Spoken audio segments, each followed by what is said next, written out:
Now you know that when you make a title inside Premiere Pro, you can start the process using a template. And Premiere Pro comes with several dozen templates. But you can find more online. If you do a basic search, let's say, on Premiere Pro title template, you'll probably find a whole bunch of them that you can download for free or for a price. What I want to do now is I want to show you a high-end version of a template. It's not only a title template, it's also a template for a whole opening sequence of shots. And it comes from Digital Juice, the company that provided the HD nature scenes that we've been using in the course. So first I'm going to take you to their website. This is the page that they have for their ready-to-go product for Adobe Premiere Pro. It's a bunch of templates that not only have titles in them, but also have video placeholders where you can put your own video. You get a sense of that right now just taking a look at these little previews here. You can put your video there along with these great backgrounds and this great text that goes on top of it. You can scroll through here and see all the stuff they have to offer. And you can also customize them. You can change the colors of the various elements if you buy the Pro version. And this is not an inexpensive product. Its list price is $400, although it's frequently on sale. That said, you do get a lot of bang for your buck. So let me show you how it works. You access Digital Juice projects through this front-end workspace. In this particular case, we're looking at their projects and templates, Premiere Pro projects. Here they are. These are the ready-to-go projects. You can scroll through them and see all the various things they have to offer in this package. You can try them out, just take a look at one, see how it looks like that. They have HD versions and standard definition versions. But we're going to go on down here to one that we're going to use in this particular lesson. I like this one with the butterflies there. It kind of works with our bike riders. Once you decide that you like something, then you click on this little button and say, okay, I want to collect the files. I want to get them off of the DVD. You can install all the files on your hard drive if you want to, but it's 40 plus gigabytes to do that. So it's probably best just to collect them when you want to use them. So you collect them to some place in your hard drive. Once you've collected them, then you want to send your project to Adobe Premiere Pro. So you just open as a new project. Well, I've already done that. Let me just get started with that. So this is a Digital Juice ready-to-go project. It's fairly elaborate. It's kind of worth taking a look at because there are things you can learn from projects like this, where they're made from guys who work with Premiere Pro all the time.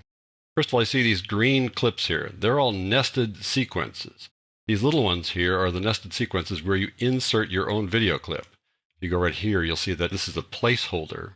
And if you double click on this, you'll see that there's a placeholder clip here. And you want to replace this layer with your video clip. They're pretty straightforward to explain how to do this. Then up above here are a bunch of titles right there, these little pink things. So the way this works is you can put in your own text, your own words. If you want to change the style, you can do that. And then you put in your own video clips when it comes time for the video clips to come in. On top of that, you can change the colors here. Let me show you how that works. There are several layers here on which you can change colors. And then down below here, there's a background layer. You go over there, take a look at that. Double click the background layer, and it is a nested sequence too with all kinds of things going on here. And you can open up these individual layers and apply effects to them to change their colors or have them behave differently. So there's lots of room for customization here. There's also a technique they use in here which kind of goes counter to the current Premiere Pro techniques because they use an old set matte effect. The set matte effect really is a holdover from After Effects and is there just for folks who work with After Effects. But they put it to good use here, and I want to show you how it works. I want to take these two clips here and pull them over to the side so you can see them in isolation. These clips are a little butterfly there flying along. I have them up against the white solid here so you can see the butterfly against the white solid. If I didn't have the white solid there, it would look like it was flying on black like that. So I want to make sure you know that it's transparent there. Now this layer here has what's called a set matte effect on it. Now, the set matte effect then takes a matte from some other layer, in this case the one above it. If I open that up, you'll see that that matte is this butterfly. And that matte actually is animated to match exactly the butterfly. So they created this animated black and white, a little bit of gray too around the edges, matte, to match this. Why do that? Well, that's to ensure that when they put them together, then this layer will be transparent. If it doesn't have the set matte on it, then it becomes opaque. Let me go over here to the effect controls for this layer here.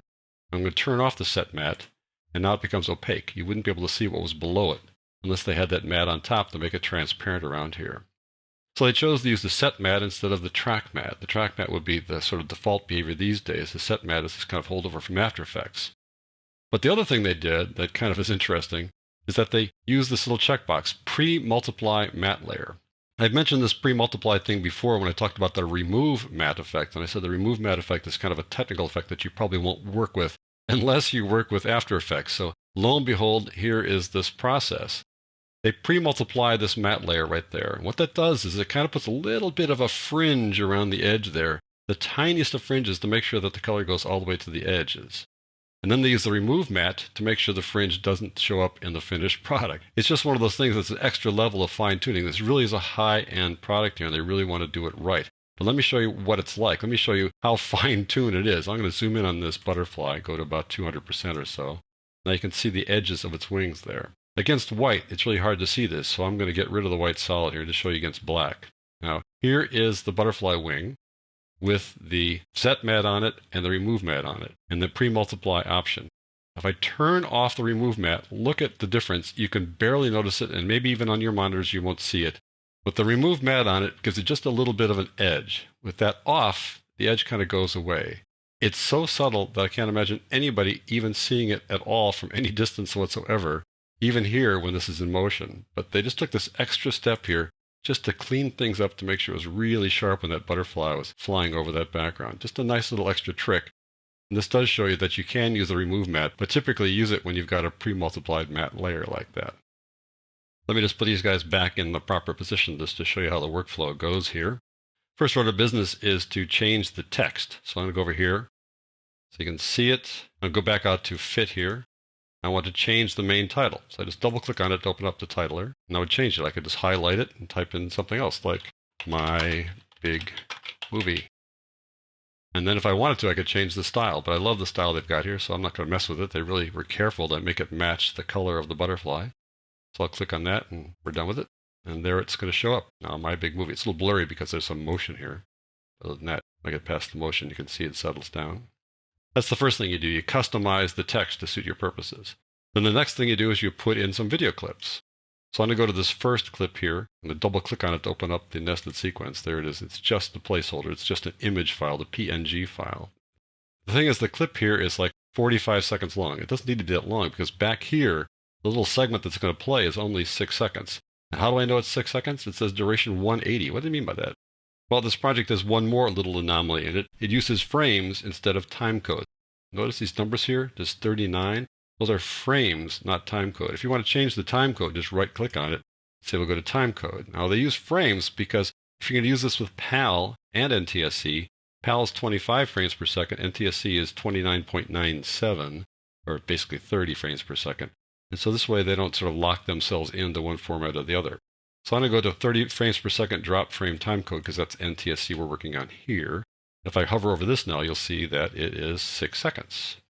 So what I want to do now is go to that clip by double-clicking on it. And I don't need it to be this long. I want it to be basically 6 seconds so I get a sense of really how long it's going to be. So what I want to do is get this clip down to the actual length that it's going to be. So I'm going to bring it out to about 6 seconds, maybe a little bit extra here. Drag this over so it'll actually match that length. Why drag it over? Because I'm going to replace it. I'm going to use a little keyboard shortcut trick to replace it. I've got the 4 bike riding clips here. I can put all 4 on one at a time, but I'm just going to do a couple just to show you how it works. If I take this first one and just drag it over there, that'll replace it. It'll cover it up and it doesn't really serve the purpose because I want it to be as long as that clip. So I'm going to undo that by pressing Control or Command Z. Instead, I'm going to drag it over there, and when I get it here, I'm going to hold down the Alt or the Option key, and that'll replace the clip there. Not only will it replace it, but any kind of characteristics that were in that clip in terms of effects will also be on the one we just placed there. Now, there weren't any effects there, but if there had been, like keyframes or any other effects, they would show up here. Well, now I've added this clip, but the trouble is if I play the clip, it starts at the beginning and goes to here at 6 seconds. And I really want to have those guys much closer to the camera in this thing over here where they show up in this frame. Let me get that frame lined up right about there. I'd rather not have this kind of blank look. I'd rather have them closer to the camera. So the way I do that is I go back to this, and I take my slip tool, this guy right here, the slip tool. I'm going to slip this guy underneath there until I get them closer to the camera at the end of the clip. Just going to go back here. I'm slipping it under there so that the back end approaches the back of the clip. The right-hand side is the end of the clip. The left-hand side is the beginning. So that is more like it. I'm going to have them right there at the end of the clip. So now this clip goes like this. They start close to the camera and then finish, of course, even closer. And I go back here, and they're going to show up also full like that. I'll just give you one more rundown, and then I'll just double click on this next one, open up that nested sequence. It's 1:10, way longer. You notice though the work area bar here is only 6 seconds long, which is the real duration of this thing. And again, they're very careful to set these things up to show you how long your clip's going to be. I really like that. So I'm going to drag this thing over using the selection tool and drag it over. And notice it's going to snap to the work area bar. That's good.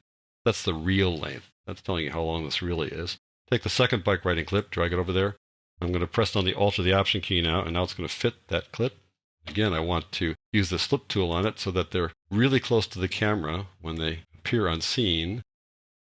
So if I do it like this, back it up on the left-hand side, there they are, right there. That's where they're going to start, on the left-hand side. That's what I want. Let's see how that plays. Good, that's exactly what I want. They're right there on camera when it starts. So I go back to this, go to the second clip. There's lots of animation here. It's going to slide over like that. And here's the next one coming in, and there they are. Right full frame like that, so it'll look good when we switch from one shot to the next. So this ready to go template really is an excellent template. There's so much going on here. It's very well made, high production values, and it's easy for you to adapt it to your needs.